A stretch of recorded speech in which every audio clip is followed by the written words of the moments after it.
In some states in America and other countries with legal capital punishment, there exists an interesting custom for criminals on death row. The infamous last meal. Convicted felons are granted the opportunity to select any food and drink of their choice within certain regulations on the eve of their execution. Here are some of the strangest meals ever recorded. Number 10. Lee Mitchell. As he awaited his final moments on death row, Mitchell had only one thing on his mind when it came to his final meal: an assorted bag of Jolly Ranchers candy. After finishing the entire bag before facing the final curtain, it's safe to say this criminal intended to go out on a real sugar high. Number 9. Wayne Gacy. Another felon who capitalized on his last meal request was the notorious serial killer John Wayne Gacy, otherwise known as the Killer Clown Pogo. For his final supper, Gacy ordered 12 fried shrimp, a bucket of original recipe KFC, french fries, and a pound of strawberries. Prior to his conviction, Gacy had managed 3 KFC restaurants in his home city of Waterloo, and he clearly never got tired of that finger-licking goodness. Number 8. Ray Rector. Ricky Ray Rector seemed to have similar motivations when it came to his last meal. Rector had ordered a tasty-sounding meal consisting of steak, fried chicken, and cherry Kool-Aid, followed by a slice of pecan pie. But he left his dessert untouched. When asked why he changed his mind on the sweet treat, Rector simply said he was saving it for later. Whether this was intended as an ironic joke or a sinister hint that his return in the afterlife was imminent is entirely up to you. Number 7. Timothy McVeigh. What this senseless killer ordered as his last hurrah might surprise you, given the seriousness of his crimes.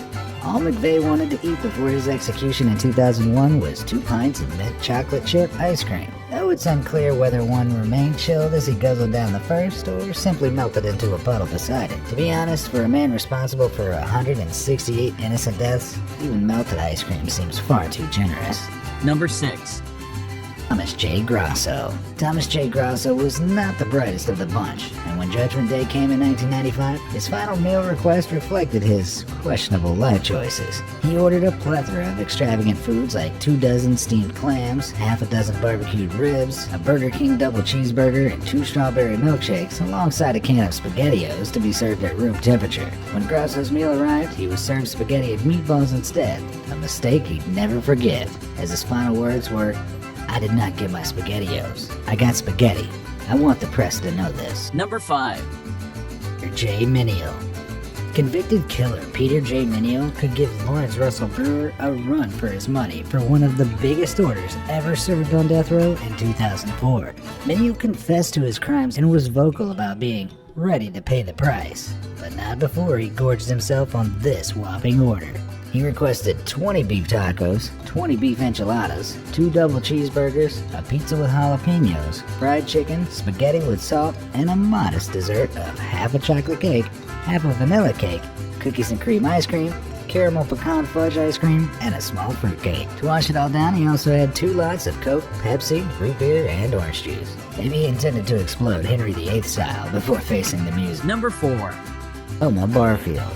This sweet, God-fearing grandmother became known as the Death Row Granny. Velma Barfield was the first woman put to death in the U.S. in 22 years when she was executed by lethal injection in 1982. But not before she was granted one final meal. A cup of tea, a slice of coffee cake, or a fruit scone might be what you'd expect. But all Barfield really wanted was a packet of cheese doodles and a can of Coke. But for a devout Christian old lady who also killed 6 people, what can you really expect? Number 3. Ronnie Lee Gardner. Plenty of death row criminals have used their final meal as an opportunity to make smart choices, and Ronnie Lee Gardner was certainly determined to make his sitting last as long as possible. He didn't go too overboard on his order of steak, lobster tail, apple pie with vanilla ice cream, and a 7-Up, but he also had another request: to watch the Lord of the Rings trilogy while eating. Surprisingly, Gardner was permitted to do so, and with a combined runtime of more than 11 hours, this must have been the longest last meal ever. Number 2. Bud Chandler. For his last meal, he ordered 2 salami sandwiches on white bread with mustard and peanut butter, and a grape jelly sandwich on white bread with iced tea and a coffee. And with all that bread, it's safe to say, another one bites the crust. Ba-dum-ts. Short link on screen and in the description if you feel the need to expose the world to more crummy puns. Number 1. James Edward Smith. This convicted felon had one of the most bizarre last meal requests ever recorded. When it came down to his final meal request in 1990, all he wanted was a lump of soil. Although some have speculated that he did indeed intend to chow down on the dirt, others have suggested he planned to perform a voodoo ritual, as the soil was specified to be the Rekunda type, associated with witchcraft. As dirt was not on the list of foods permitted by prison regulations, Smith's request was denied and he was served a cup of yogurt instead, which of course is the only reasonable alternative. Thanks for watching the video. If you enjoyed it, please consider liking, sharing, and subscribing to the channel. And don't forget to leave a comment and let me know your thoughts. Till then, see you again.